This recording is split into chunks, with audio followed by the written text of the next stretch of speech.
Ayan. Bawal na bawal po yung mag-vandalism dito. Pag kayo pupunta, wag po ninyo susulatan yung bato. Kaya po nito yan. Ang dami po rito. Kasi nasasayang po yung ano, yung natural ng bato. Ganun. Dami mga nagsulat, may date pa. May 4, 2025.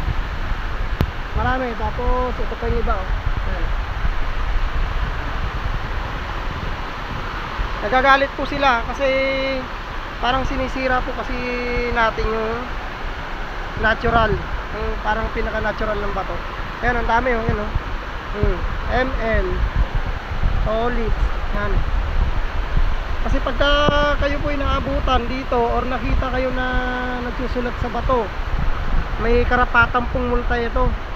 Hindi lang po na namin alam kung magkano. Hindi ko lang po na itanong kanina din sa babantay dito. Yan, dami yun. Yan, hindi lang yan. Ito, ang dami yun. Yan o. Ito po, bago matabunan ito, taon po bibilangin ito. Bago mawala ito. Yan, ang dami. Ang pangit po kasi tingnan pagka may mga sulat yung gan. Yung bato. Yan o. So, muli na. Ang ginawa mo rito, yan o. Namasyal ka na nga, nanira ka pa. Ano ba yan? Dami. Yan pa o. Ito o. Kapag pupunta po kayo rito kan, yung mga basura itapon po natin dun sa basurahan. Ayan. Kaya kita nyo na yung mga nandito, ikaw lang naman ito video. Mga dahon. Pagka pumunta po kayo dito, yung mga basura po natin, ikuan, pakitapon na lang po dun sa may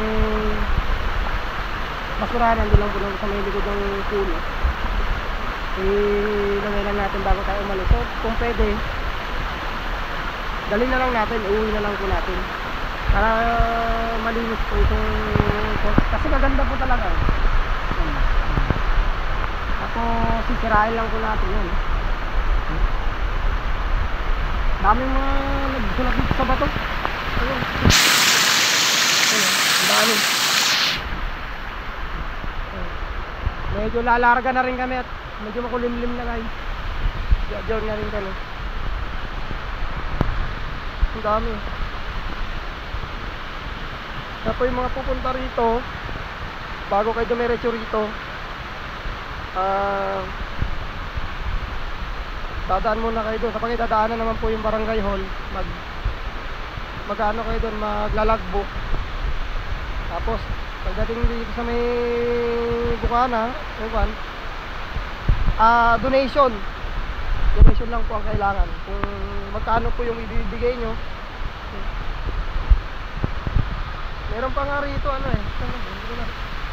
Gambito.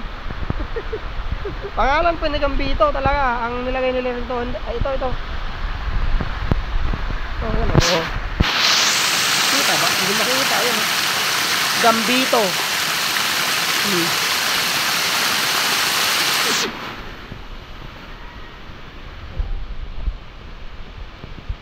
Kaya paalala lang po sa mga pupunta rito, wag po kayong magsusulat dito sa mga bato. Yan po ang pinagbabawal talaga nila rito kasi kaganda po eh. Kaganda ng lugar. Diba? Dahil sa likod doon tapos sisirain lang dahil sa isang sulat. Kaya pagkakuan, dapat pupunta tayo rito, disiplinado naman po tayo. Huwag lang po natin babuyin to. Huwag po natin sirain.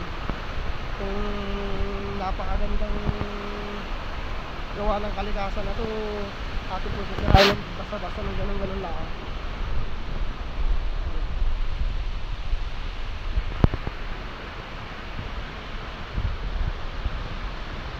So guys, kami medyo kami lalarga na, nakulimlim na eh. Ganito na lang. Salamat.